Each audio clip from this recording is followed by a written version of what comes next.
integració de persones amb una disminució psíquica, per exemple, doncs ha variat molt al llarg del temps i al llarg dels llocs, des de moments de la història en què s'ha considerat que un determinat trastorn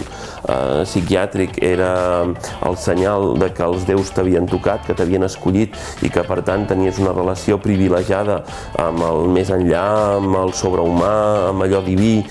Es considerava que aquella era una persona que era una privilegiada i que havia de ser tractada amb molta cura i amb molta consideració, fins a moments de la història i llocs del món on s'ha considerat un element vergonyant que el que calia era amagar-lo i que si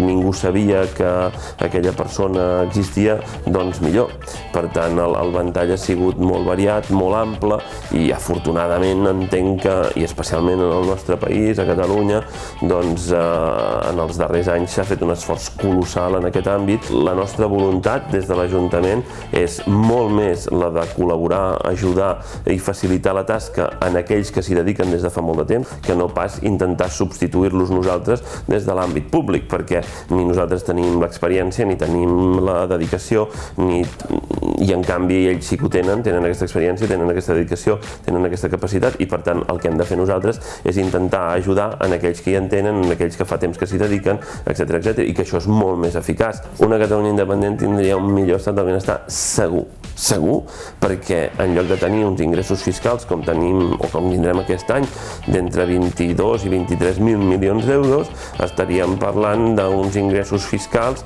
que superarien els 44.000, 45.000 milions d'euros, i és evident que amb 20.000 milions més es poden fer moltes coses.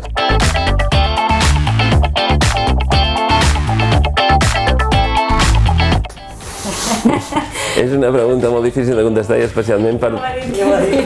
un historiador és molt complicat això. Deixem triadors, si vols. No sé. Segur que seria apassionant compartir mitja hora de cafè amb alguns dels grans de la literatura universal, m'és igual, William Shakespeare o Dante Alighieri, per exemple, segur. I seria extraordinari compartir mitja hora de cafè amb alguns dels grans polítics de la història, segur. M'és igual que fos Pèricles o que fos Franklin Delano Roosevelt,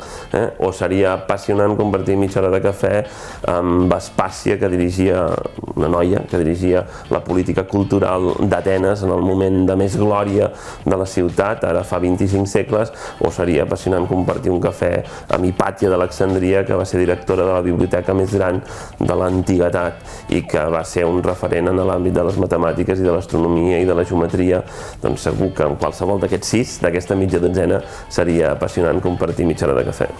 T'hem dit 2, Sí, molt bé. Doncs ja està.